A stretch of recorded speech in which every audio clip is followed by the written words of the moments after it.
अपने घर में कभी भी पूजा कर रहे हैं अगरबत्ती का उपयोग मत कीजिएगा। अगरबत्ती समझते? सनातन में कभी भी अगरबत्ती जलाने की चर्चा नहीं है। हमारे यहां धूप बत्ती की चर्चा है। आप चालीसा आदि पढ़ते हैं, उसमें क्या लिखा होता है आखिर में? धूप दे जो जपे हमेशा। ऐसे ही आता है दर्शन। धूप और दीप की चर्चा आती है, अगरबत्ती की नहीं आती। क्यों नहीं आती?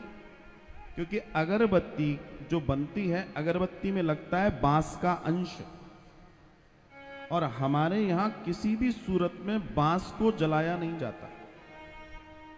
जब जब बांस जलेगा तब तक हमारी संतति में, वंश परंपरा में कमजोरी आएगी, और एक समय यह आएगा कि वंश बढ़ना बंद हो जाएगा।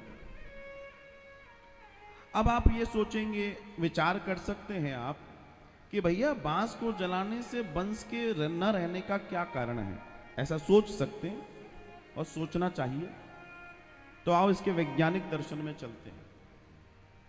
बांस जब जलाया जाता है तो उसमें एक केमिकल मतलब उसके जलने से एक केमिकल बनता है, और उस केमिकल की खुशबू, जब वो धुआं उठता है तो बांस के जलने का भी वो केमिकल उसके साथ में आएगा।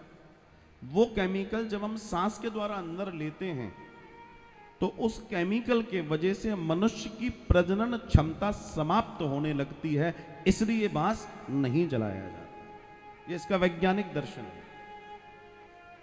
तो सनातन ने आपको पहले ही बोल दिया कि बांस ना जलाएं। उसका कारण ये है, हमेशा धूप बत्ती जलाइए। और देखो भाई, मैं प्रचार वाली बात नहीं कर रहा, लेकिन धूप बत्ती भी कौन सी जलाएं ये भी सुन लो। आजकल सूखी ड्राई भी आ रही है, ड्राई कभी मत जलाओ। क्यों नहीं जलाओ?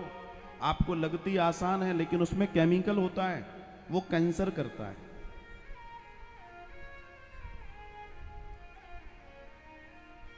आप वो हाथ से बटने वाली ब्लैक वाली आती है ना, सबसे बढ़िया, और उसकी सामग्री घर में लाकर भी बना सकते हो शुद्ध देसी घी में।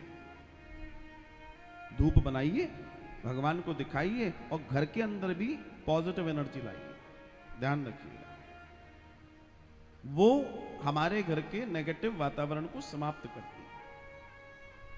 कुछ चीजें अपने जीवन में हमेशा ध्यान रखिए।